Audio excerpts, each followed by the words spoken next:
বিষ্ণু ঈসা ইসলাম মক্কা বিজয় করলেন ৮ম হিজরিতে। মক্কা বিজয় শেষের দিনই কয়েক সপ্তাহ মক্কাতে অবস্থান করলেন। ইন দ্য মিন টাইম মক্কার একটা ভেরি প্রেস্টিজিয়াস এন্ড ডিগনিফাইড ফ্যামিলির নারী চুরিতে ধরা পড়ল। কিসে ধরা পড়ল? সবাই বলেন কিসে? আমাদের সমাজে আসেনি এটা? আছে? ছোট না বড়? হ্যাঁ, হিসাব করে শেষ করা যায় না। ৩.৫ লাখ কোটি টাকা নাই উন্নয়ন প্রকল্পের নামে। উন্নয়ন প্রকল্পের নামে ৩.৫ লাখ কোটি টাকা নাই। ৩.৫ লাখ কোটি টাকা লিখতে পারবেন আপনি? এক টানে লিখতে পারবেন? বুঝতেছেন কত বড় সংখ্যা? হ্যাঁ? বনু মাখজুমিয়া গোত্রের এক নারী মক্কায় চুরিতে ধরা পড়ল। বলেন তো চুরি করলে বিধান কি? কি কাটতে হবে? চুরির বিধান হলো হাত কেটে দাও। তাও সেটা গোপনে নয়, প্রকাশ্যে জনসম্মুখে হাত কেটে দাও। বনু মাখজুমিয়া গোত্রের নারী যখন চুরিতে ধরা পড়লো, সাহাবারা চিন্তায় পড়ে গেলেন। সবেমাত্র মক্কার লোকেরা কালিমা পড়ে মুসলমান হয়েছে, ইসলামের আইন কানুন তেমন জানে না, ইসলামী শরিয়ার সাথে বেশি পরিচিত নয়। এখন যদি বিশ্বনবী চুরির যেই বিধান এটা যদি কায়েম করে হাত যদি কেটে দেয়, না জানি মক্কার লোকেরা আবার বিগড়ে যায়, না জানি মক্কার লোকেরা আবার মুরতাদ হয়ে যায়, না জানি মক্কার লোকেরা ইসলাম থেকে দূরে সরে যায়। চলো চলো, সাহাবীরা মিলে পরামর্শ করলেন, চলো বিশ্বনবীর কাছে যে বলি, ও নবী, শুধু কেবলমাত্র একমাত্র এই নারীর জন্য চুরির হাত কাটার বিধানটা আপনি একটু থামিয়ে দেন। চুরির হাত কাটার যে বিধান এখানে একটু রহিত করে দেন, বাকিগুলা কইরেন মদিনাতে যে চলবে, কিন্তু মক্কায় এবারের জন্য মাফ করে দেন। কিন্তু কে বলবে? এই যে পরামর্শ, সাজেশন, এটা কে দিবে বিশ্বনবীর কাছে? সাহাবারা চিন্তায় পড়ে গেলেন। আল্লাহর নবীর সামনে দাঁড়িয়ে আল্লাহর দেয়া হুদুদ, আল্লাহর দেয়া বিধান থামিয়ে দেওয়া, মাফ করে দেওয়া, এই কথা বিশ্বনবীর সামনে বলার সাহস তো কেউ রাখে না। কেউ কেউ বলল, বিশ্বনবীর পালক পুত্র যায়েদ বিন হারেসার সন্তান উসামারে বিশ্বনবী নাতির মতো আদর করে, বড্ড বেশি ভালোবাসে উসামারে। এজন্য সাহাবারা উসামাকে বলতো হিব্বু রাসূলিল্লাহ, বিশ্বনবীর ভালোবাসা। কি বলতো? সাহাবীরা বললেন, বিশ্বনবীর ভালোবাসা হিব্বু রাসূলিল্লাহ, উসামারে পাঠাও। উসামারে বিশ্বনবী নাতির মতো স্নেহ করে, মায়া করে, ভালোবাসে। আমরা পারবো না, উসামা পারবে। সবাই মিলে ফুলিয়ে ফুসিয়ে ওসামাকে, ছোট্ট ওসামাকে রাজি করালো। ওসামা, এমন এমন কথা যে তুমি বিশ্বনবীর কাছে বলতে হবে, পারবা নাকি? ওসামা বলে, পারবো। সাইয়েদনা ওসামা রাদিয়াল্লাহু তাআলা আনহু তরুণ সাহাবী বিশ্বনবীর কাছে গেলেন, যে বললেন, নবী, বনু মাখজুমিয়া গোত্রের এক নারী চুরিতে ধরা পড়েছে, এবারের জন্য কি এই মহিলাটারে মাফ করে দিলে হয় না? এবারের জন্য একটু ক্ষমা করা যায় না নবী? বিশ্বনবী বলেন, আতাশফাউ ফি হাদ্দিম মিন হুদুদিল্লাহ, তোমার এত বড় সাহস উসামা, তুমি আল্লাহর হাত, আল্লাহর দেয়া বিধান, এটার ব্যাপারে সুপারিশ করতে এসেছো? তোমরা কি জানো তোমাদের আগে যত কওম, যত গোত্র, যত জনপদ ধ্বংস হয়েছে তার কারণ ছিল তাদের মধ্যে গরিবরা অন্যায় করলে তারা বিচার করত, আর ধনীরা অন্যায় করলে তারা মাফ করে দিত। খবরদার! ওয়া আইমুল্লাহ লাউ আন্না ফাতিমাতা বিনতি মুহাম্মাদিন সারাকাত লাকাতা মুহাম্মাদুন ইয়াদাহা। বিশ্বনবী বললেন, ওরে ওসামা, বনু মাখজুমিয়ার ওই প্রেস্টিজিয়াস এন্ড ডিগনিফাইড ফ্যামিলির মেয়ে তো দূর কি বাত, অনেক দূরের কথা। জেনে রেখো ওসামা, আমার কলিজার টুকরা, নয়নের পুটুলি ফাতেমাও যদি মক্কার জমিনে আজকে এই চুরির দায়ে ধরা পড়তো, আমি বিশ্বনবী মুহাম্মাদুর রাসূলুল্লাহ ধরে ফাতেমার ডান হাতটা কেটে দিতে এক বিলম্ব দেরি করতাম না। ইন্নাল্লাহা ইয়া'মুরু বিল আদল, আমাদেরকে জাস্টিস শিখায় পশ্চিমারা, আমাদেরকে ইনসাফ শিখায়, আমাদেরকে সুশাসন শিখায়। আর ইনসাফ, সুশাসন, ন্যায় বিচার, সুবিচার, জাস্টিস কারে বলে বিশ্বনবীর বায়োগ্রাফি থেকে জেনে নাও। এই ছিল বিষ্ণু ঈসা ইসলামের আদালতের নমুনা। আপনি যদি সাইয়েদনা ওমরে ফারুকের জীবনের দিকে তাকান, এমন কঠোর, এমন বীর সেনানী ছিলেন। সাইয়েদনা ওমরে ফারুক যদি রাস্তার এই মাথা দিয়ে হাঁটা শুরু করতেন, শয়তান ওমরে ফারুককে দেখলে ওই রাস্তা রেখে দিয়ে অন্য রাস্তা দিয়ে হাঁটতো। সুবহানাল্লাহ। ওমরে ফারুক রাদিয়াল্লাহু তাআলা কি পার্সোনালিটি ছিল। কি পার্সোনালিটি! আমাদের এলাকায় ছোট বাচ্চারা রাতে ভাত খেতে চায় না, আমার মেয়েটাও খেতে চায় না। এই এটা দিব ওইটা দিব, আজকে মাহফিলে আসার সময় বলে দিছে লিস্ট করে এটা এটা আনতে হবে। তো ছোট্ট বাচ্চাদের অনেক বায়না থাকে, ওরা রাতে খেতে চায় না। তো মায়েরা বিভিন্ন ভয় দেখায়, এই বাঘ আসবে খাও, এই ভূত আসবে খাও। আপনারা কি বলেন চট্টগ্রামে? কি আসবে? হ্যাঁ, ভূত ভূত ভূত আসবে, বাঘ আসবে, খাও খাও খাও, তাড়াতাড়ি খাও। তো বাচ্চারা এগুলো শুনে ভয়ে খেতে শুরু করে। মদিনার জামিনেও একই ঘটনা ঘটতো। মদিনার ছোট্ট ছোট্ট সোনামণিরা খেতে চাইতো না, তো মায়েরা বলতো হা হুয়া ইয়াতি উমর, হা হুয়া ইয়াতি উমর, ওই যে উমর আসতেছে, উমর।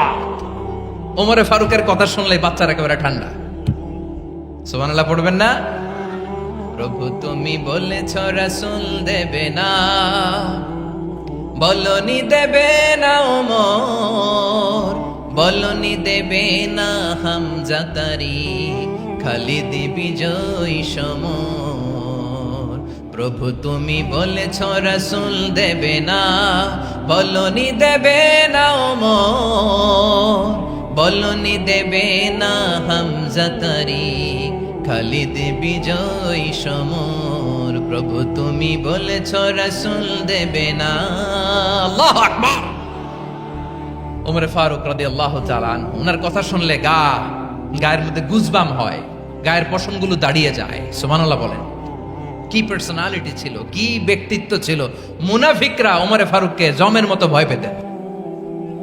শয়তান, খুদ শয়তান এই রাস্তা দিয়ে আসলে শয়তান অন্য রাস্তা দিয়ে হাঁটতো। ওমর ফারুক রাদিয়াল্লাহু তাআলা আনহুর জীবনে যদি দেখেন, তাহলে সেখানে আপনি আদালতের, ইনসাফের, সুশাসনের, জাস্টিসের নমুনা দেখতে পাবেন। কয়টা শুনবেন?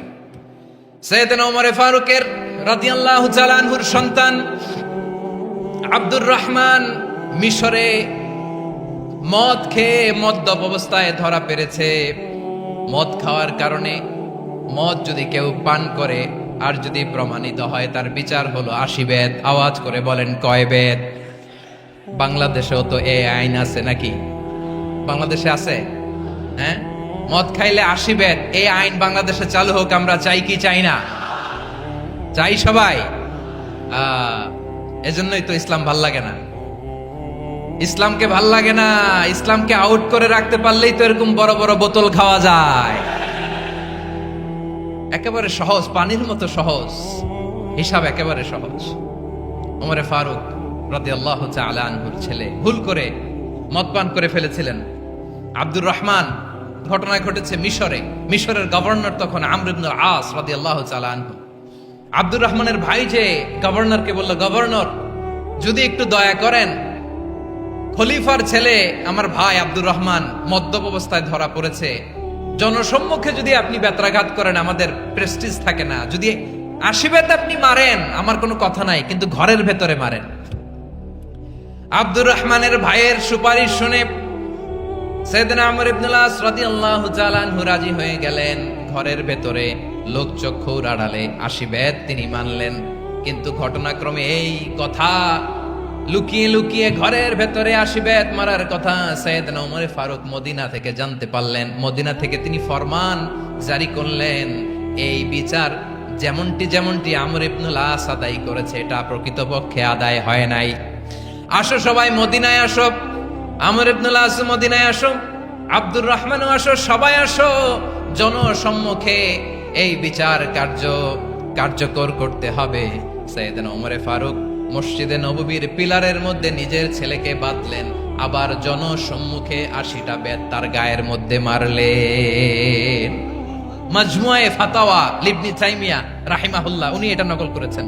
এটা সবচেয়ে বিশুদ্ধ মত। আরো অনেক মত আছে, মারা গেছে কবরের উপর, ওগুলো বাদই দিলাম। কেমন খলিফা ছিলেন, কেমন খলিফা! পশ্চিমারা তোমরা জাস্টিস আমাদেরকে শেখাও,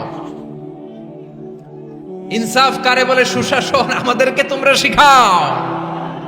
ওমর ফারুক রাদিয়াল্লাহু তাআলা আনহু ওই বিচারকে তিনি ধর্তব্য মনে করেন নাই। মদিনাতে এনে আবার জনসম্মুখে আবার 80 বেত মেরেছেন। মিশরে ওমর ফারুক রাদিয়াল্লাহু তাআলা আনহু আমর ইবনুল আসকে গভর্নর করে পাঠালেন। সেখানে আমর ইবনুল আসের ছেলে একটা প্রতিযোগিতায় রানার আপ হয়েছে, এক মিশরি সেখানে চ্যাম্পিয়ন হয়েছে। রানার আপ বুঝতে পেরেছেন তো? রানার আপ সেকেন্ড হয়েছে, এক মিশরি হয়েছে চ্যাম্পিয়ন প্রথম। কিন্তু গভর্নরের ছেলে ও জিততে পারে নাই, ও রাগে ওই মিশরির গায়ের মধ্যে কয়েকটা লাঠি দিয়ে বাড়ি মেরেছে। মিশরি যে মদিনাতে ওমরে ফারুকের কাছে বিচার দিলেন, আপনার গভর্নরের ছেলে অন্যায়ভাবে আমার গায়ে হাত তুলেছে। সাইয়েদনা ওমরে ফারুক আবার ফরমান জারি করলেন, আসো মদিনাতে আসো। মিশরীকে ডাকলেন। ওই মিশরের গভর্নর আমর ইবনুল আস রাদিয়াল্লাহু তাআলা আনহুকে ডাকলেন, তার ছেলেকেও ডাকলেন। সবাই বসে রইল। আমর ইবনুল আস রাদিয়াল্লাহু তাআলা আনহু মাথা নিচু করে বসে আছেন, লজ্জায় কাচুমাচু। হায় হায়, আজকে আমার ছেলের কারণে আমিরুল মুমিনিন খলিফাতুল মুসলিমিন ওমরে ফারুকের কাছে আমি জনসম্মুখে লজ্জিত হচ্ছি। সাইয়েদনা ওমরে ফারুক বললেন, এই নাও লাঠি।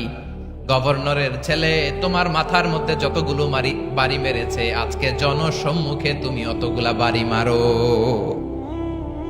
মিশরি বলে, থাক, আপনি যে ডেকে আনছেন সবার সামনে এটা বলছেন, এতেই আমি খুশি। আল্লাহু আকবার। আপনার মহানুভবতা দেখে আমি খুশি, আর অপমানের দরকার নাই। ওমরে ফারুক বলে, না, খবরদার, এই কথা মিশরি তুমি বলো না, মারো, যতগুলা বাড়ি মেরেছে মারো।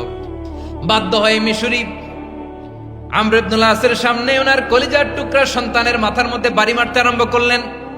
ঠিক যতগুলা বাড়ি গভর্নরের ছেলে আমর ইবনুল আসের ছেলে মিশরির গায়ে মেরেছিল, মাথায় মেরেছিল, মিশরি গুনে গুনে ততটা মারলেন।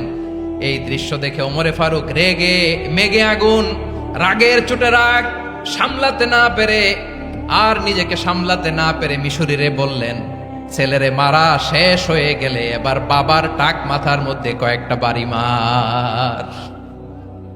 রাগের চোটে, আউট অফ অ্যাঙ্গার, রাগের চোটে, যে আমার পাঠানো গভর্নর আমর ইবনুল আস তার ছেলেকে কেন আদব তারবিয়া কেন শিক্ষা দিতে পারে না।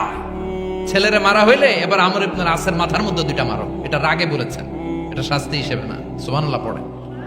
তোমরা আমাদেরকে সুশাসন শিখাও, আমাদেরকে সুশাসন শিখাও। বিশ্বনবী বলেন, আদল এটা যেন তেন বিষয় না, এটা দিয়েই মানবিক সমাজ গড়তে হবে।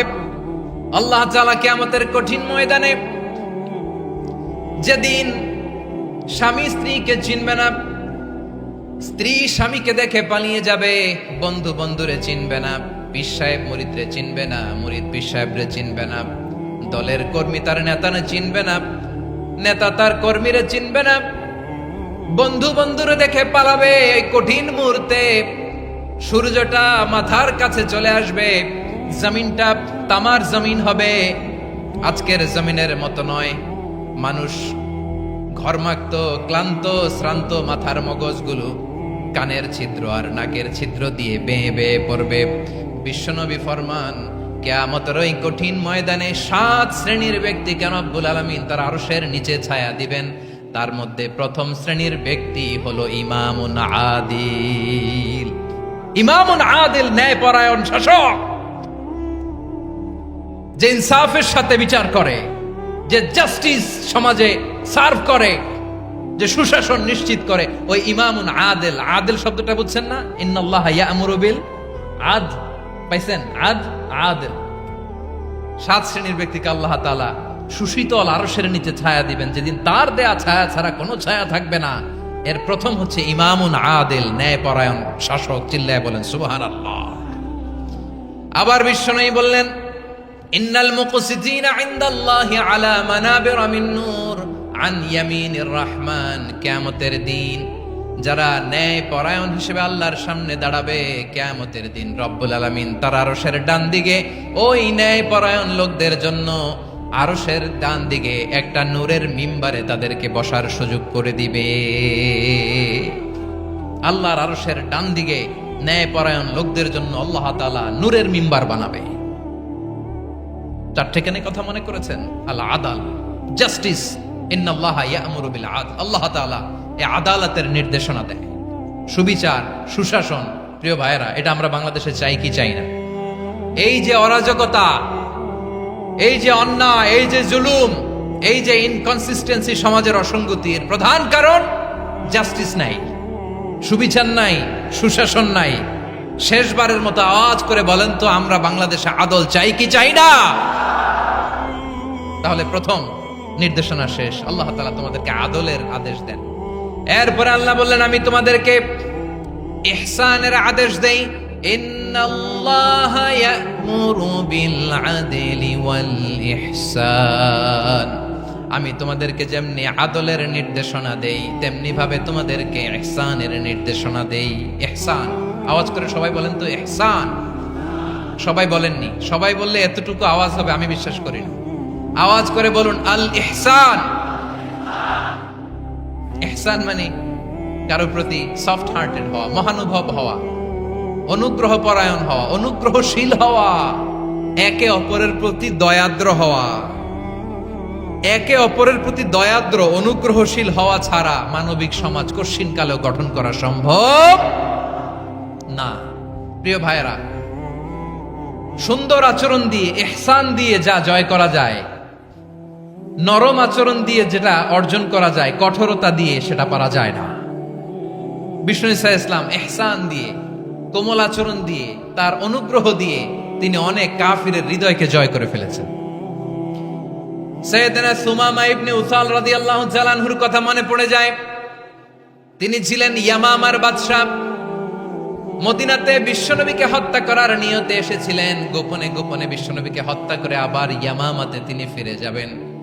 কিন্তু কি অবাক করা কাণ্ড, হত্যা করতে পারে নাই, সাহাবাদের হাতে তিনি ধরা পড়ে গেলেন।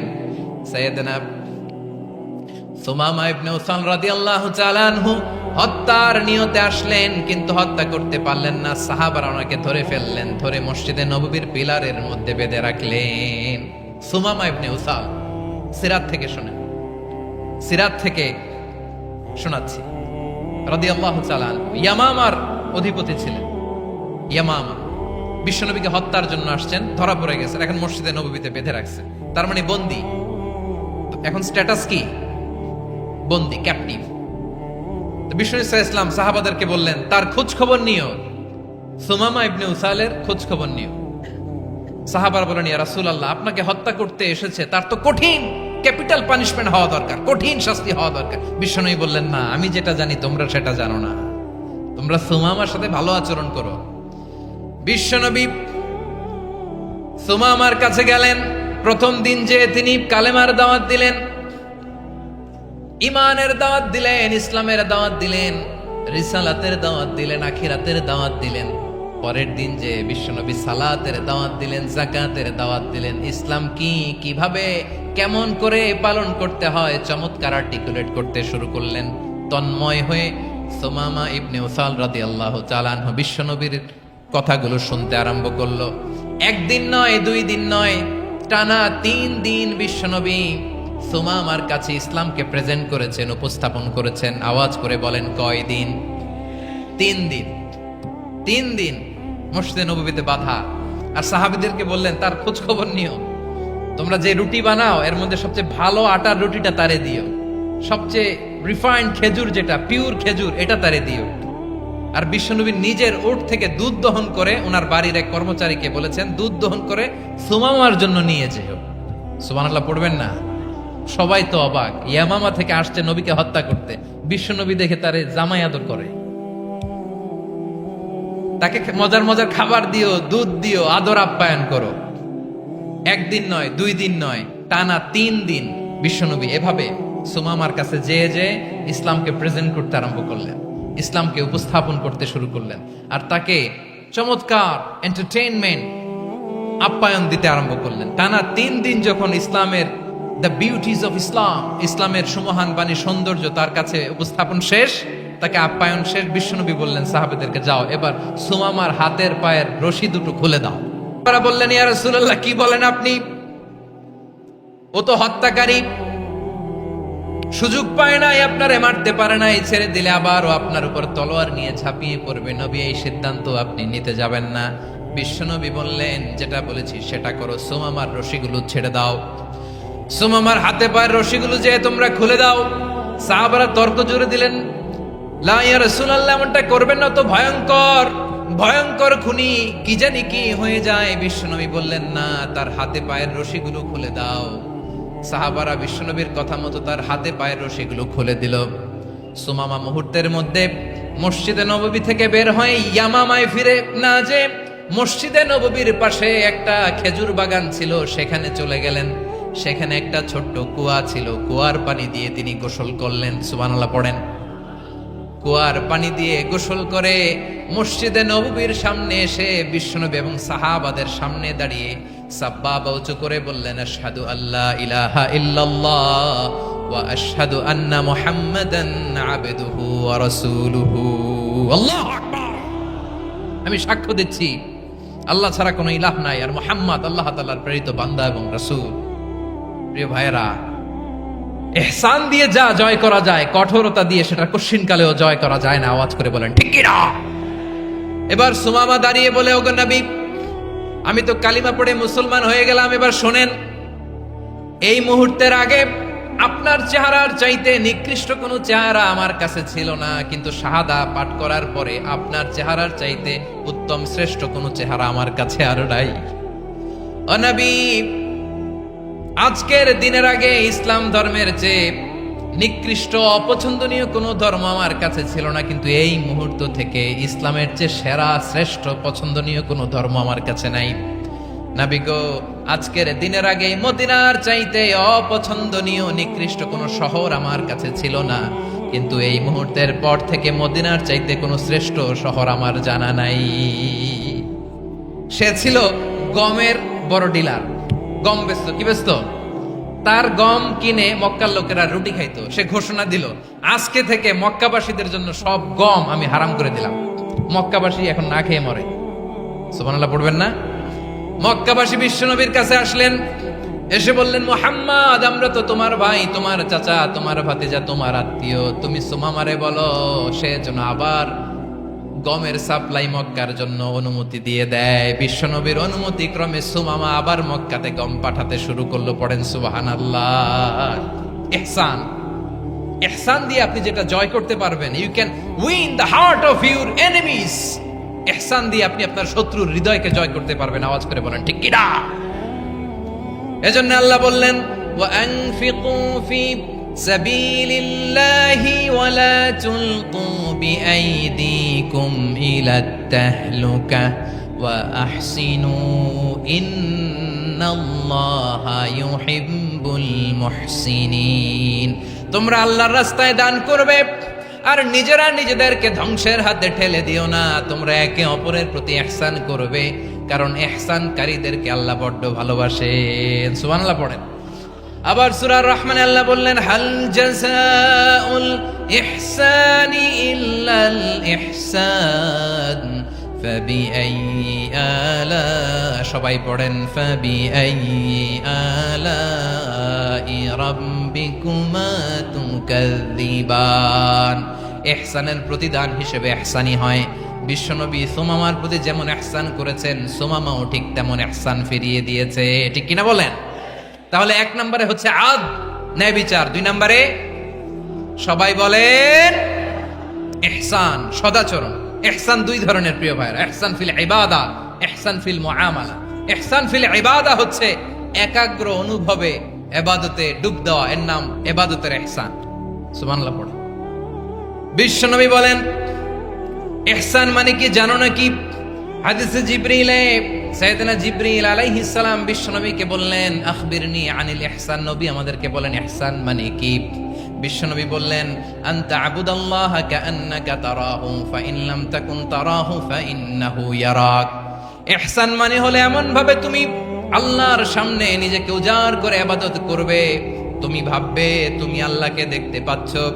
আর এটা যদি ভাবা তোমার জন্য কঠিন হয়ে যায়, অন্তত এতটুকু তুমি ভাববা যে আল্লাহ তোমাকে দেখতে পাচ্ছেন। ঠিক কিনা বলেন? ও আমার বীর চট্টলার ভাইয়েরা, কেউ যেটা দেখে না সেটা দেখে কে? এই বিশ্বাস হৃদয়ের মধ্যে আছে? নামাজে যখন দাঁড়ান এই ফিলিংসটা আনা যাবে? হ্যাঁ, এশার সালাত তো এখনো হয় নাই না? আলোচনা শেষে এশার সালাত এখানে অনুষ্ঠিত হবে, তাই না? আচ্ছা বলুন তো, আমরা এশার সালাত পর্যন্ত বেঁচে থাকবো এই গ্যারান্টি আছে কার কার? হাত তোলেন। কয়েকজন হাত তুলছে পেছনে, না বুঝে তুলে ফেলছে। এশা পর্যন্ত যে আমরা হায়াত পাবো কোনো গ্যারান্টি আছে? সবাই আওয়াজ করে বলেন গ্যারান্টি আছে? গ্যারান্টি নাই। এই জন্য বিষ্ণু ইসলাম বলেছে এমন ভাবে নামাজে দাঁড়াও, ইবাদত করো, মনে করো হতে পারে এটাই আমার জীবনের শেষ নামাজ। পারফর্ম দ্য সালাহ as if this is your last and final prayer. এমন ভাবে সালাতে দাঁড়াও, ভাবো হতে পারে এটাই তোমার জীবনের শেষ নামাজ। এমন ভাবে নামাজে দাঁড়াও, ভাবো এটাই শেষ নামাজ। তাহলে নামাজে একাগ্রতা বাড়ায় দিবে কে? ফলে ইবাদতের ইহসান আমাদের অর্জিত হবে। আর মুআমালাতে ইহসান হলো, বিশ্বনবী বলেন ইন্নাল্লাহা তাবারাকা ওয়া তাআলা কাতাবাল ইহসানা আলা কুল্লি শাই ফাইদা কাতালতুম ফাআহসিনুল কিতলা ওয়া ইযা যাবাহতুম ফাআহসিনুয যাবহা ওয়ালিয়ুহিদ্দ আহাদুকুম শাফরাতাহু ওয়ালিয়ুরিহ যাবিহাতাহু। ইহসান দুই ধরনের, আওয়াজ করে বলতে হবে কয় ধরনের? সবাই বলুন আওয়াজ করে, কয় ধরনের? একটা হচ্ছে ইহসান ফিল ইবাদা, ইবাদতে ইহসান। ইবাদতে ইহসান কি? একাগ্র অনুভব দিয়ে ইবাদত করা, মন প্রাণ দিয়ে ইবাদত করা। আর মুআমালাতে ইহসান কি? সব কাজে, দৈনন্দিন কাজে, কর্মে, সামাজিক অ্যাক্টিভিটিতে কোমলতা প্রদর্শন করা, অনুগ্রহের সাথে সবকিছু করা। আল্লাহ তাআলা ইন্নাল্লাহা তাবারাকা ওয়া তাআলা কাতাবাল ইহসানা আলা কুল্লি শাই, তিনি সব কিছুর ব্যাপারে ইহসানকে আবশ্যক করেছেন। সবকিছু, মুমিনের সব কাজে ইহসানের পরশ থাকবে। ওয়া ইযা কাতালতুম ফাহসিনুল কিতলা, বিশ্বনবী বলেন তুমি যখন কাউকে হত্যা করো ইহসানের সাথে করো। সুবহানাল্লাহ পড়বেন না? যখন হত্যা করো তখনও ইহসানের সাথে। আচ্ছা হত্যা করবো আবার ইহসান আসবে করতে করে, তো মেরেই ফেলবো আমি। আল্লাহ, ও ভাই একজন খুন করেছে, খুনি, রাষ্ট্রীয় আইনে তার শাস্তি হয়েছে ডেথ পেনাল্টি, মৃত্যুদণ্ড। এখন মৃত্যুদণ্ড দেখে আপনি যেমনে মন চায় তেমনে মারবেন লোকটারে? ওর নাক কেটে ফেলতে পারবেন?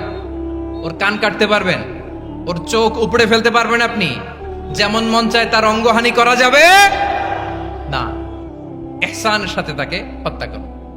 সুবহানাল্লাহ, this is Islam, this is the true essence of ইসলাম।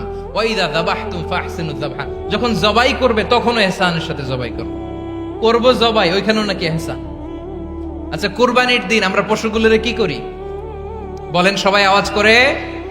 জবাই। জবাই মানে তো এটারে মেরেই ফেলতেছি, একটু পরে তো টুকরো টুকরো করে গোশতগুলো খাবো, এটারে তো খাবো, এটারে তো মেরেই ফেলবে। বিষ্ণু বলে না, জবাইয়ের মধ্যেও মুমিনের জবের ভেতরেও ইহসানের পরশ থাকা চাই।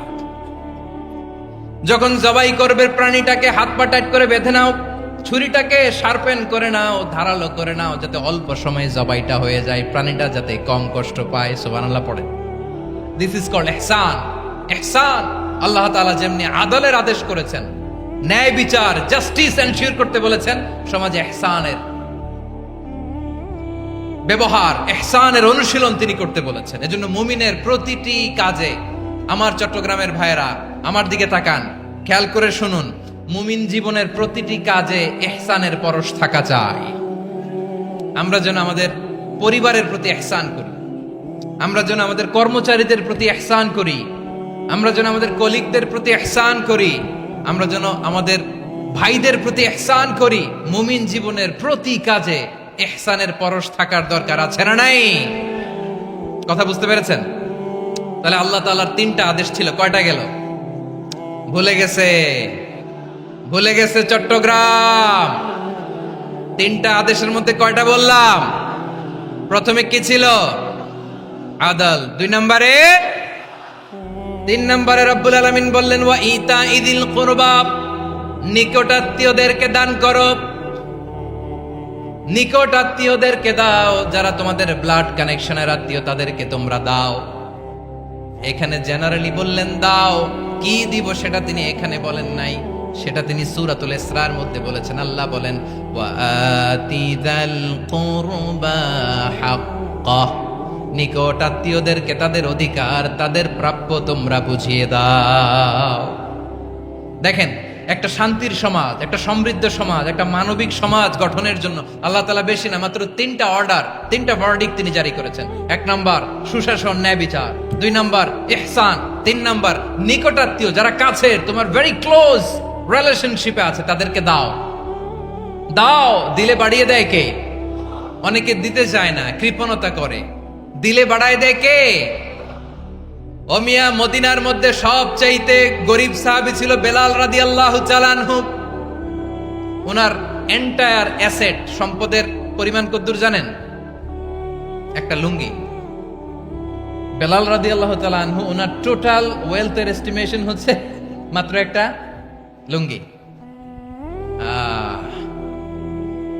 একটা লুঙ্গি, টোটাল ওয়েলথ এস্টিমেশন, টোটাল সম্পদের পরিমাণ বেলাল রাদিয়াল্লাহু তাআলা আনহুর কি ছিল? কথা বুঝে নাই বোধহয়। কি ছিল? ওই বেলাল রাদিয়াল্লাহু তাআলা আনহুকে বিষ্ণু ইসলাম বলেছেন, আনফিক ইয়া বেলাল, ও বেলাল তুমিও দাও। ওয়ালা তাখশা মিন যিল আরশি ইখলালা, আরশের অধিপতির তো কোনো ঘাটতি নাই, তুমি দিলে ওই আল্লাহ তোমারে বাড়ায় দিবে। এজন্য আমার প্রিয় ভাইয়েরা, দিলে কমে না, দিলে বাড়ে। অনেকে ধরে রাখে, নতুন কিছু নিতে পারে না, হাত দিয়ে যেটা ধরে রেখেছেন এটা দিয়ে দেন, বড় একটা ধরার সুযোগ পাবেন। জোরে বলেন ঠিক কিনা? ধরেন 5 কেজি ওজনের একটা ধরে রাখছেন, এখন 10, এটা না চাললে 10 কেজি ধরতে পারবেন আপনি? আচ্ছা, 10 কেজির জিনিস একটা আছে হাতে, ওইটা যদি ছেড়ে দেন তাইলে না 15 কেজি ধরতে পারবেন? কথা বলেন ঠিক কিনা? তাহলে দিলে বাড়িয়ে দেয় কে? রব্বুল আলামিন বললেন 3 নাম্বার আদেশ হলো তোমাদের প্রতি, সমাজটারে কেমন করে মানবিক সমাজ, সুন্দর সমাজ গড়বা। 3 নাম্বার আদেশ হলো ওয়াআতিদাল কুরবা হাক্কা, নিকটাত্মীয়দেরকে তাদের প্রাপ্য বুঝিয়ে দাও। এই নিকটাত্মীয়দেরকে তাদের অধিকার বুঝিয়ে দেওয়া, প্রাপ্য বুঝিয়ে দেওয়াতে আমাদের গাফলতি আছে না নাই? চট্টগ্রামে নাই? মাশাআল্লাহ আছে, আছে। অনেকে দেখবেন অনেক আল্লাহওয়ালা, তাহাজ্জুদ গুজার, সেজদা দিতে দিতে কপালে কালো দাগ ফেলে দিছে, সে তার বোনের হকটা আদায় করে নাই। আছে না নাই? হ্যাঁ, এখানেও আছে। সর্বনাশ। অনেক বড় হাজী সাহেব, বিশাল লম্বা দাড়ি, ছেলেরে সব দিয়ে দিছে, মেয়েরে কিছু দেয় নাই, মেয়ের হক আদায় করে নাই। আছে না নাই? এই হাজী সাহেবেরা, এই আল্লাহওয়ালারা কিয়ামতের ময়দানে আটকে যাবে। আপনি অন্যের অধিকার নষ্ট করেছেন, তাদের রাইটস কে ভায়োলেট করেছেন। এজন্য আল্লাহ তাআলা বলেন, কারো অধিকার যদি কেউ নষ্ট করে, ওই সমাজটা মানবিক সমাজ কঠিন কালেও হতে পারে না। এজন্য 3 নম্বর আল্লাহ বললেন, ওয়া ইতা ইদিল কুরবা, নিকটাত্মীয়দেরকে দাও। কি দিবা? তাদের অধিকার দিয়ে দাও। বোনের অধিকার বুঝিয়ে দাও, মেয়ের অধিকার বুঝিয়ে দাও, ফুফুর অধিকার বুঝিয়ে দাও। দেখবেন অনেক মায়েরা ছেলের পাতে মুরগির রান দেয়, মেয়ের পাতে দেয় মুরগির ঠ্যাং। এরকম আছে না নাই? ছেলেরা কি দেয়? মুরগির। মেয়ের পাতে কি দেয়? তো মেয়ের কি মুরগির রান খেতে মনে চায় না? মনে চায় না? এমনটা করা যাবে না। নিকটাত্মীয়দেরকে অধিকার দিয়ে দাও, নিকটাত্মীয়ের সাথে সুসম্পর্ক রাখো। আদেশটা কার? এজন্য প্রিয় ভাইয়েরা, জীবনে যদি বারাকা অর্জন করতে চান, নিকটাত্মীয়দের সাথে সুসম্পর্ক রাখতে হবে, তাদের জন্য উপহার পাঠাতে হবে। বিশ্বনবী বলেন, লা ইয়াদখুলুল জান্নাতা কাতে, যে ব্যক্তি আত্মীয়তার সম্পর্ককে ছিন্ন করে দেয়, সে কঠিন কালেও আল্লাহর জান্নাতে ঢুকবে না। আপনি কি এটারে সহজ হাদিস মনে করছেন? এটা সহজ কথা? আপনি ভাবছেন আপনার নামাজ আপনারে বাঁচাতে পারবে? আপনার রোজা বাঁচাতে পারবে? আপনার তাহাজ্জুদ আপনারে বাঁচাতে পারবে? অধিকার নষ্ট করলে কিছুই আপনারে বাঁচাতে পারবে। এজন্য নিকট আত্মীয়দেরকে দিতে হবে বেশি বেশি। বিশ্বনবী বলেন, ইন্না সাদাকাতা আলাল মিসকিনি সাদাকা ওয়া আলা যির রাহিমি ইসনাতান সাদাকাতুন ওয়া সিলা। মিসকিনরে দান করলে শুধু দানের সওয়াব হয়, নিকট আত্মীয়কে দান করলে 2টার সওয়াব হয়। সাদাকার সওয়াব হয়, আবার আত্মীয়তার বন্ধন অটুট রাখার সওয়াব হয়ে যায়। আবার বিশ্বনবী বললেন, মান সাররাহু আইয়ুবসাতা লাহু ফি রিজকিহি ওয়া ইউনসালাহু ফি আসারিহি ফালইয়াসিল রাহিমা। যে ব্যক্তি তার রিজিকের প্রশস্ততা চায় আর হায়াতে বরকত চায়, সে যেন তার আত্মীয়ের সাথে সুসম্পর্ক রাখে। আমার প্রিয় চট্টলার ভাইয়েরা, আমাদের রিজিক বাড়ুক, এটা আমরা চাই কি চাই না? সবাই চান? হ্যাঁ, আমাদের রিজিকে প্রশস্ততা আসুক, চাই কি চাই না? আমাদের হায়াতে বরকত আসুক, আমরা চাই কি চাই না? এই 2টা যদি চান, তাহলে নিকটাত্মীয়দের সাথে সুসম্পর্ক রাখবেন। পারবেন? তাহলে সমাজটারে মানবিক সমাজ বানায় দিবে কে? 3টা আদেশ চলে গেল। কয়টা? আওয়াজ করে বলেন। 1 নম্বরে কি ছিল? 2 নম্বরে, 3 নম্বরে নিকটাত্মীয়দেরকে দান। আপনাদেরকে আরো শোনার আগ্রহ আছে? আপনাদের মনোযোগ আছে না গেছে? কষ্ট হচ্ছে না? মাশাআল্লাহ, মাশাআল্লাহ। তাকবীর পড়ুন, লিল্লাহে তাকবীর।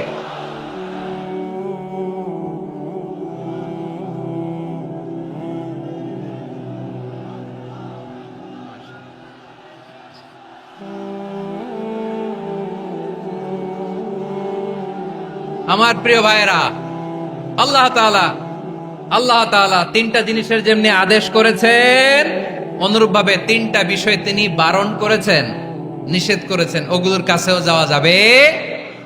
শুনবেন। রাব্বুল আলামিন বলেন, ওয়ায়ানহা আনিল ফাহশাই ওয়াল মুনকারি ওয়াল বাগি। আমি যেমনি তিনটি বিষয়ে আদেশ করলাম, অনুরূপভাবে তিনটি বিষয়ে বারণ করলাম, নিষেধ করলাম। আমার 1 নাম্বার নিষেধাজ্ঞা হলো অশ্লীলতার প্রতি। ফাহশা, ওয়ায়ানহা আনিল ফাহশা। আল্লাহ তাআলা অশ্লীলতাকে নিষেধ করেছেন। কোন জিনিসকে? সবাই বলুন, কোন জিনিসকে? যত ধরনের, যত টাইপের, যত ক্যাটাগরির অশ্লীলতা হতে পারে, সব অশ্লীলতাকে হারাম করেছেন কে? ফাহশা মানে কি? কথায়, কাজে, আচরণে, কমেন্ট, ফেসবুকের কমেন্টসে যত ধরনের নোংরামো আছে, যত ধরনের অশ্লীলতা আছে, এটাকে আরবিতে বলে ফাহশা। এটাকে কি বলে?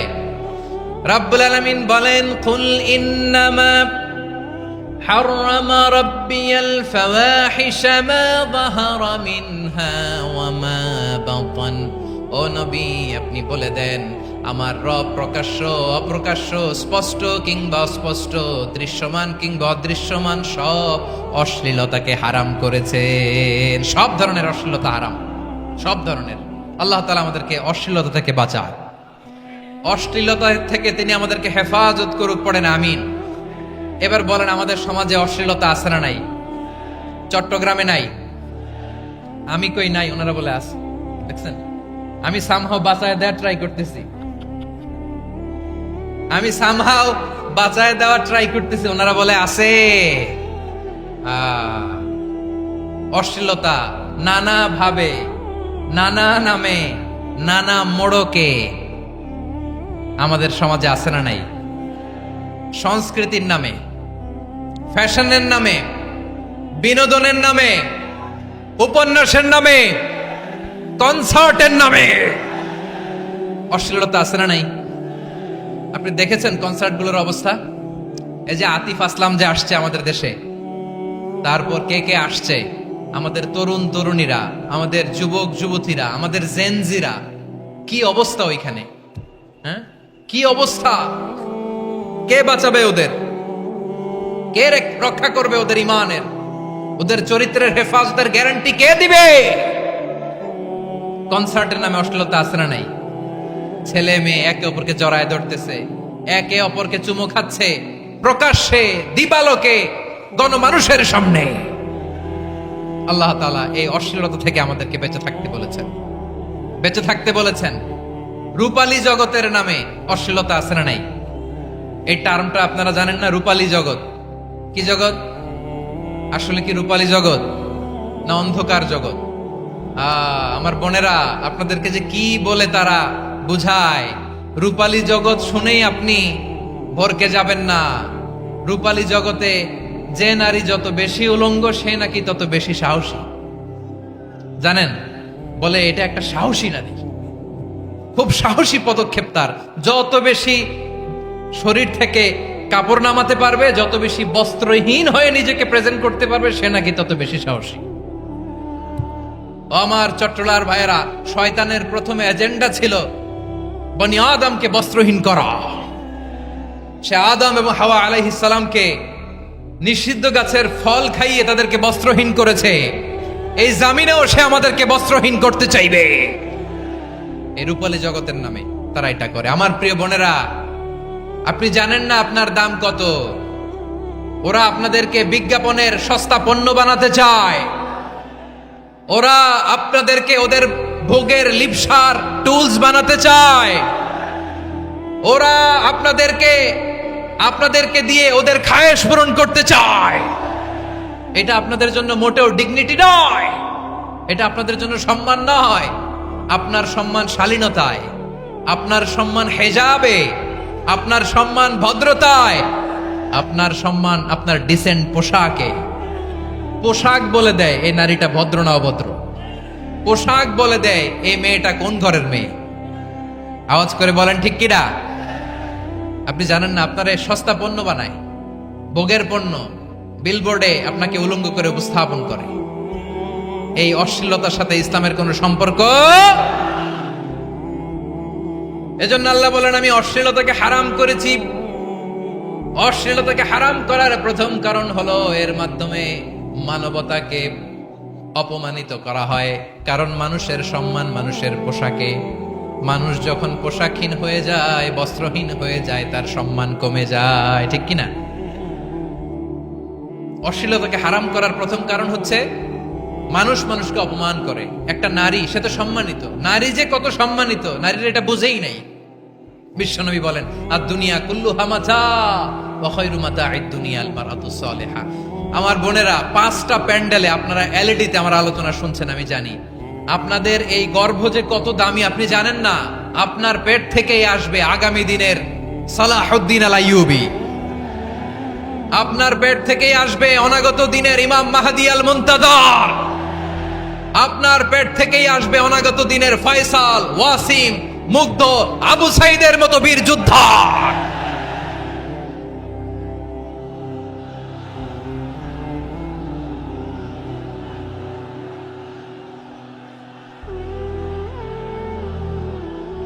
আমার প্রিয় বোনেরা, আমার প্রিয় বোনেরা, বিশ্বনবীর কথার ওজন খেয়াল করেন। আর দুনিয়া কুল্লুহা মাতা ওয়া খায়রু মাতা'আদ দুনিয়াল মারআতুস সালিহা। দুনিয়ার সবকিছুই অ্যাসেট, এর মধ্যে সবচেয়ে দামি অ্যাসেট নেককার নারী। আপনার গর্ভ যে কত দামি আপনি জানেন না। নিজের সময়টাকে কাজে লাগান, কোরআন পড়েন, সুন্নাহ পড়েন। আপনার অনেক দায়িত্ব ঘরে। You are the MD of your family. একটা family it's a very big institution. পরিবার একটা অনেক বড় প্রতিষ্ঠান। And you are the MD of your institution. আপনি এই পরিবারের MD, managing director of your family. এখানে আপনার কত দায়িত্ব। আপনি ছেলে মেয়েদেরকে তারবিয়া করবেন। আপনি আপনার স্বামীর জন্য ঘরটারে জান্নাতের নীর বানাবেন। আপনার জন্য জান্নাতের ডুপ্লেক্স বাড়ি ওইখানে তৈরি করে রাখবে কে? আপনি যে কত দামি আপনি জানেন না। নারীদেরকে আল্লাহ বানিয়েছেন উচ্চতর করে, নিম্নতর নয়। নারীদেরকে ছোট্ট জিনিস দিলে এটারে বড় করে দেয়। নারীদেরকে ভ্রূণ দিলে, শুক্রাণু দিলে নারী এটারে বাচ্চা হিসেবে উপহার দেয়, ঠিক কিনা? বিয়ের মাধ্যমে স্বামী যখন তার শুক্রাণু তার স্ত্রীকে উপহার দেয়, স্ত্রী রিটার্নে কি উপহার দেয়? ফুল ফর্ম বেবি, মানব সন্তান। দেখছেন, আপনি দিলেন একটু, উনি দিছে বিশাল। আপনি যদি নারীকে বাজার এনে দেন, নারী এটাকে সুস্বাদু খাবারে রূপান্তর করে দেয়। আপনি তাকে একটা মুচকি হাসি দিয়ে দেন, সে তার কলিজা দিয়ে দেয়। কিন্তু যদি আপনি তার মনে কষ্ট দেন, সে আপনার জীবনকে জাহান্নাম বানায়া দেয়। খবর আছে, নারীর মন বুঝতে পারলে নেয়ামত, বুঝতে না পারলে কিয়ামত, ঠিক কিনা বলেন? আমার প্রিয় বোনেরা, আপনি যে কত দামি আপনি জানেন না। জানেন না আপনি কত দামি, অনেক দামি আপনি। আপনাদেরকে যেন ভোগের সস্তা পণ্য বানাতে না পারে, আপনাদেরকে সচেতন থাকতে হবে, সজাগ থাকতে হবে, কনসার্ন থাকতে হবে। শয়তানের ওই হাতছানির দিকে আর নজর দেওয়া যাবে না। তাহলে কেন আল্লাহ তাআলা এই ফাহশা, অশ্লীলতাকে হারাম করলেন? 1 নাম্বার, এতে হিউম্যান ডিগনিটি কমে। 2 নাম্বার, এতে মানুষের অধিকার নষ্ট হয়। আপনি বিয়ে করেছেন, এরে পরকিয়া করেন, ওর সাথে এরকম আছে না নাই? স্ত্রীর অধিকার নষ্ট করেছেন। আপনি বিবাহ সম্পর্কে আবদ্ধ হয়েছেন তার সাথে, আপনি পরকিয়া করেন ওই ছেলের সাথে, আপনি আপনার হাজবেন্ডের সাথে বিট্রে করেছেন। এজন্য আল্লাহ অশ্লীলতাকে হারাম করেছেন। অশ্লীলতাকে হারাম করার আরেকটা কারণ হচ্ছে আল্লাহ তাআলা এই হিউম্যান জেনারেশনকে, এটাকে প্রিজার্ভ করতে চায়। হিফজুন নাসল, এটা মাকাসিদুশ শরিয়ার অনেক গুরুত্বপূর্ণ একটা মাকাসিদ, অনেক গুরুত্বপূর্ণ। আপনার নাসল, আপনার জেনারেশনকে সংরক্ষণ করা। এই যে আসতেছে ফেব্রুয়ারি, কত ফেব্রুয়ারি জানো? এটা কি বিশ্ব ভালোবাসা দিবস? হ্যাঁ, কি দিবস? এই বিশ্ব ভালোবাসা দিবসের সাথে মুসলমানদের কোনো সম্পর্ক নাই। আমার প্রিয় ভাইরা, এই যে আপনি অবৈধ সম্পর্কে জড়ালেন, কেন আল্লাহ অশ্লীলতাকে হারাম করেছে দেখেন। বলতেছিলাম যে এটা আপনার নাসল, আপনার জেনারেশন, আপনার লিনিয়েজ, আপনার বংশকে প্রিজার্ভ করা। কে কার বাবা, কে কার মা, বাবা মা জানা, প্রজন্মকে প্রিজার্ভ করা, এটা ইসলাম ওয়াজিব করে দিয়েছে। এই যে অবৈধ সম্পর্কের কারণে, বিশ্ব বেহায়া দিবসের কারণে, এগুলোর আউটপুট হিসেবে মাঝে মাঝে এই ঢাকা মেডিকেলের ডাস্টবিনে নবজাতকের বাচ্চার কান্নার আওয়াজ শুনতে পাওয়া যায়। চট্টগ্রাম মেডিকেলের ডাস্টবিনে নবজাতকের কান্না শুনতে পাওয়া যায়। বীর চট্টলার মুসলমানেরা বুঝতে পারলে আওয়াজ করে বলেন, এই যে চট্টগ্রাম মেডিকেলে যে নবজাতকটা পাওয়া গেল, ওর বাবাকে আমাকে বলেন, ওর বাবাকে, ওর মাকে, ও কোন ফ্যামিলির সন্তান কেউ জানে? আপনি হিউম্যান ডিগনিটিকে অপমান করেছেন না? আপনি তার ভবিষ্যৎকে অন্ধকার করেছেন না? আপনি তার লিনিয়েজকে প্রশ্নবিদ্ধ করে দিয়েছেন না? এই জন্য আল্লাহ তাআলা অশ্লীলতাকে আমাদের জন্য হারাম করে দিয়েছেন। পড়েন সুবহানাল্লাহ। এই জন্য রাব্বুল আলামিন বলেন, কুল ইন্নামা হারামা রাব্বিয়াল ফাওয়াহিশা মা যাহারা মিনহা ওয়া মা বাতান। প্রকাশ্য অপ্রকাশ্য সব অশ্লীলতাকে হারাম ঘোষণা করে দিয়েছে কে? আবার দুনিয়ার বুকে যারা অশ্লীলতার প্রসার করে তাদের জন্য শাস্তি মজুদ রেখেছে কে? রাব্বুল আলামিন বলেন, ইন্নাল্লাযীনা ইউহিব্বুনা আন তাশিআল ফাহিশাতু ফিল্লাযীনা আমানু লাহুম আযাবুন আলীমুন ফিদ দুনিয়া ওয়াল আখিরাতি ওয়াল্লাহু ইয়ালামু ওয়া আনতুম লা তা'লামুন। নিশ্চয়ই যারা বিশ্বাসীদের মাঝে অশ্লীলতার প্রচার প্রসার করতে চায় তাদের জন্য আমি মর্মন্তুদ শাস্তি প্রস্তুত করে রেখেছি, দুনিয়াতেও রেখেছি, আখিরাতেও রেখেছি। ঘোষণাটা কার? যারাই নাটকের নামে, সিনেমার নামে, রূপালী জগতের নামে, মুভির নামে, ওটিটি প্ল্যাটফর্মের নামে আমার সমাজে অশ্লীলতা ছড়াতে চায় তাদের জন্য কঠিন মর্মন্তুদ শাস্তি মজুদ রেখে দিয়েছে কে? ও আমার বোনেরা, এখনো আপনি জাগবেন না? এখনো আপনার চিন্তার দুয়ারে এখনো নাড়া পড়ে নাই? ওরা আপনাকে উলঙ্গ বানাতে চায়, ওরা আপনাকে আইটেম গার্ল বানাতে চায়। এজন্য ইসলাম অশ্লীলতাকে হারাম করেছে। হারাম। ইসলাম বলেছে যোজন যোজন দূরে থাকো, ওরা বলে না কাছে আসো, কাছে আসার গল্প, ক্লোজ আপ ওয়ান, কাছে আসার গল্প আছে না নাই? চট্টগ্রামে তো এগুলো নাই মাশাআল্লাহ। হ্যাঁ, এখানেও আছে ক্লোজ আপ ওয়ান, কাছে আসার গল্প। আল্লাহ বলেন ওয়ালা তাকরাবুজ জিনা, কাছেও এসো না, জিনা থেকে যোজন যোজন কিলো দূরে থাকো, ওরা বলে কাছে আসার গল্প। আমার বীর চট্টলার ভাইয়েরা, কাছে আসতে হলে আমরা কোরআনের কাছে আসব, কাছে আসতে হলে নবীর কাছে আসব, কাছে আসার গল্প হবে আমার রবের কাছে আসার গল্প। চিল্লায় বলো ঠিক কিনা?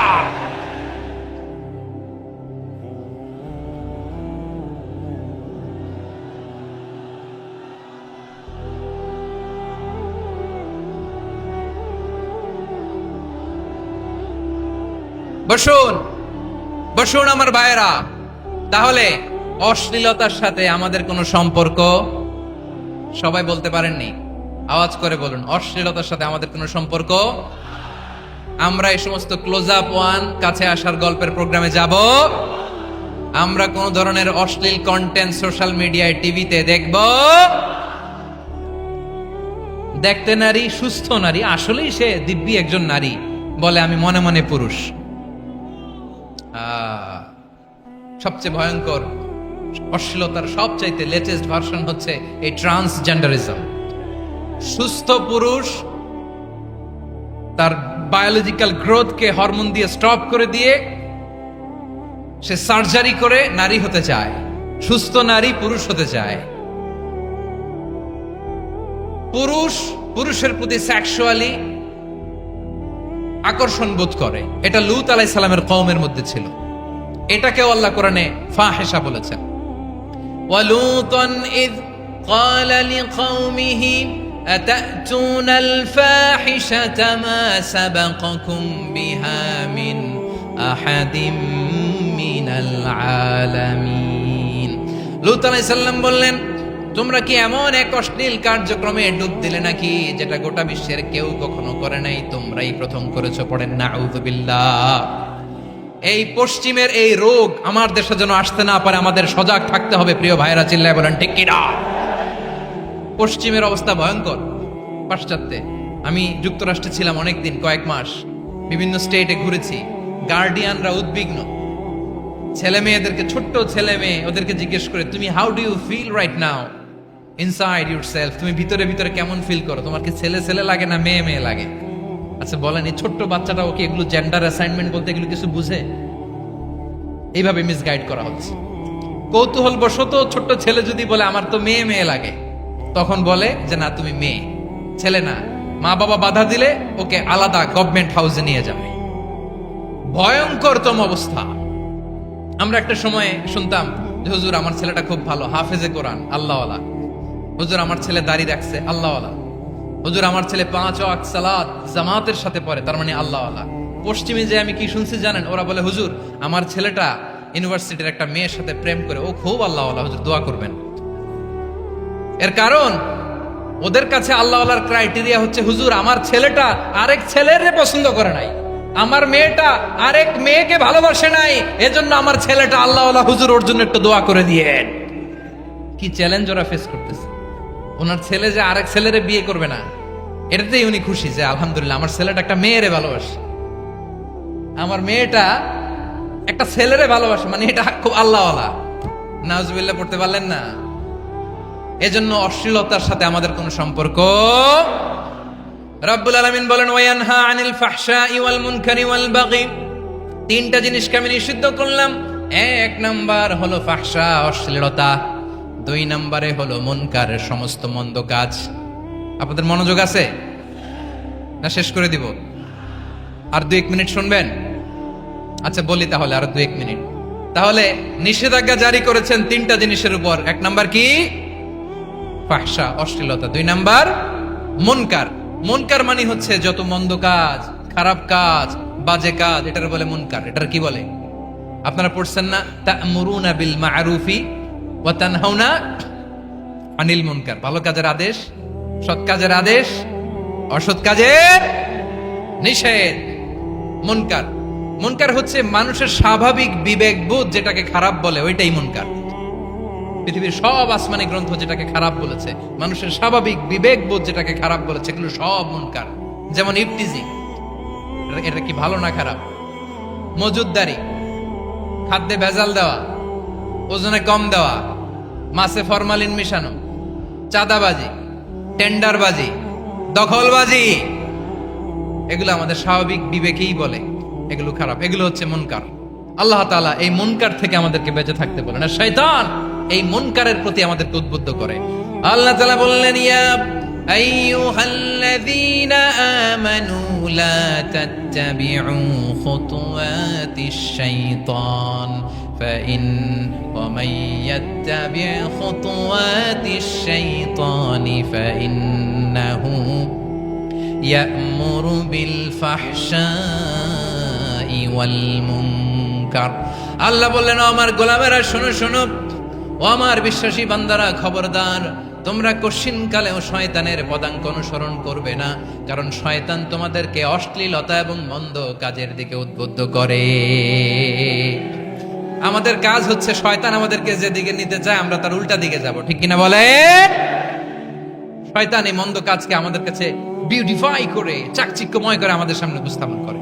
এজন্য আল্লাহ বলেন মুনকারকে থামাতে হবে, মুনকার প্রতিরোধ করতে হবে। মুনকার প্রতিরোধের দায়িত্ব শুধু আমাদের নাকি?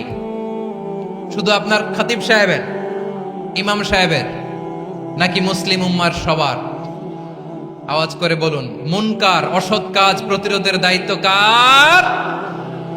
রাব্বুল আলামিন বলেন কুনতুম খায়রা উম্মাতিন উখরিজাত লিন-নাসি তা'মুরুনা বিল মা'রুফি ওয়া তানহাউনা আনিল মুনকার। তোমাদেরকে শ্রেষ্ঠ জাতি করে জমিনের মধ্যে আবির্ভূত করা হয়েছে, যাতে করে তোমরা জমিনের ভেতরে সৎ কাজের আদেশ করতে পারো আর অসৎ কাজের নিষেধ করতে পারো।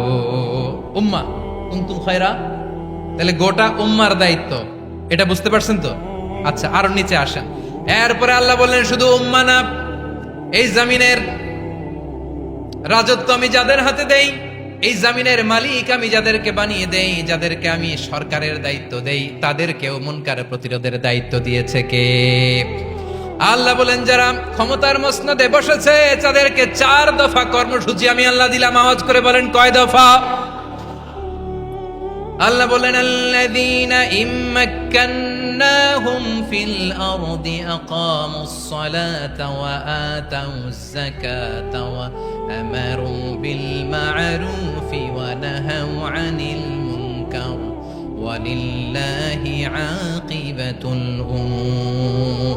যারা এই জমিনের উত্তরাধিকার হয়েছে তারা 4 দফা কর্মসূচি নিয়ে সামনে আগাবা।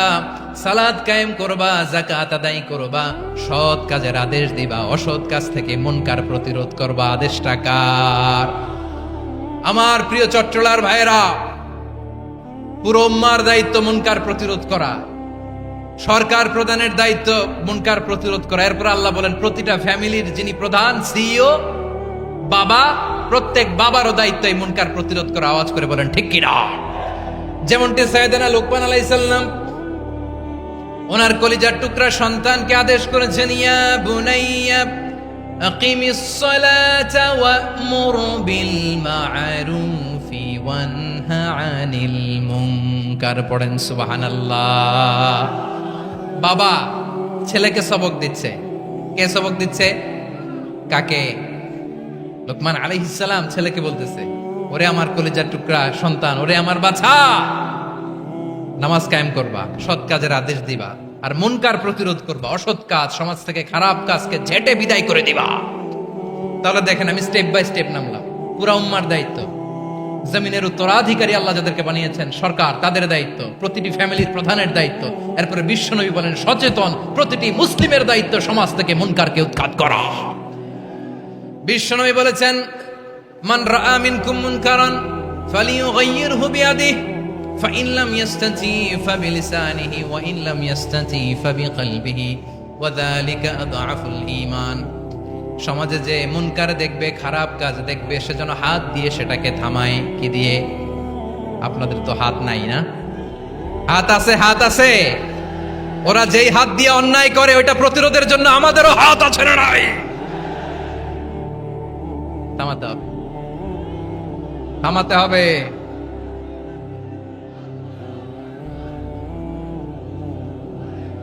বসুন আমার প্রিয় ভাইয়েরা, ওরা ওদের যে হাত দিয়ে টেন্ডারবাজি করে, চাঁদাবাজি করে, ইফটিজিং করে, দখলবাজি করে, যে হাত দিয়ে, ওই মুনকার থামায় দেওয়ার জন্য আল্লাহর দেয়া আমাদেরও 2টি হাত আছে না নাই? আমাদেরও হাত আছে।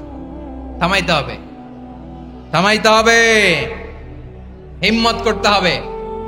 আমার প্রিয় ভাইয়েরা, না থামালে আমরাই ডুববো শেষমেশ। আমাদের বাঁচার জন্য হইলেও থামাইতে হবে। রব্বুল আলামিন বলেন ওয়াত্তাকু ফিতনাতাল লা তুসিবান্নাল্লাযীনা যালামু মিনকুম খাসসা। ও আমার গোলামেরা, ওই আযাবকে ভয় করো যে আযাব যখন আমি জমিনের বুকে পাঠাই শুধু জালেমদেরকেই মারি না, আলেমদেরকেও মারি। আযাব যখন আসে তখন শুধু জালিমই মরে না, আলেমও মরে। জানেন মুসা আলাইহিস সালামের পায়ে একবার একটা লাল পোকা কামড় দিয়েছে, লাল পিঁপড়া।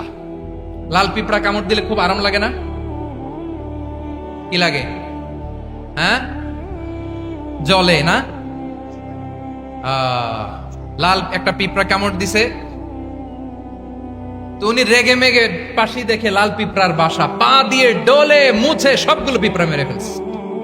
এই ঘটনাটা আল্লাহ ঘটিয়েছেন এজন্য মুসা আলাইহিস সালাম ছিলেন কালিমুল্লাহ, সরাসরি আল্লাহর সাথে কথা বলতেন। তিনি আল্লাহকে জিজ্ঞেস করেছিলেন, আল্লাহ তুমি যখন কোন জনপদে আযাব পাঠাও, শাস্তি দাও, ওখানকার শুধু জালেমরাই তো মরে না, ভালো মানুষগুলাও মরে, তো আযাব দিবা মুশরিকদের উপর দিবা, অবাধ্যদের উপর দিবা, ভালো মানুষগুলারে মারো কেন?